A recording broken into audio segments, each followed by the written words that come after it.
અમદાવાદના સાણંદમાં એક લૂંટની ઘટના બની। આંગણિયા પેઢીના કર્મચારી સાથે લૂંટની ઘટના બની। બાઇક પર આવેલા બુકાનીધારી 3 લોકોએ લૂંટ ચલાવી છે।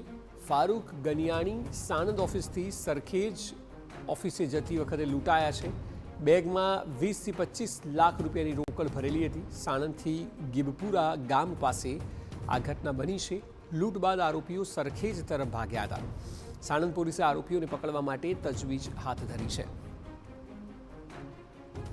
વધુ માહિતી આપી રહ્યા છે સંવાદદાતા હરીન માત્રાવાડિયા। હરીન, સનસનીખેજ લૂંટની ઘટના છે। 20 થી 25 લાખ રૂપિયાની રોકડની આ આખો મામલો છે। આપ જણાવો, શું વિગતો મળી રહી છે? બિલકુલ, આંગણિયા પેઢીનો કર્મચારી જ્યારે તે સાણંદ તેની ઓફિસથી બીજી ઓફિસ સરખેજ પાસે જઈ રહ્યો હતો ને ત્યારે ગેબીપુર ગામ પાસે આ લૂંટની ઘટના બની છે।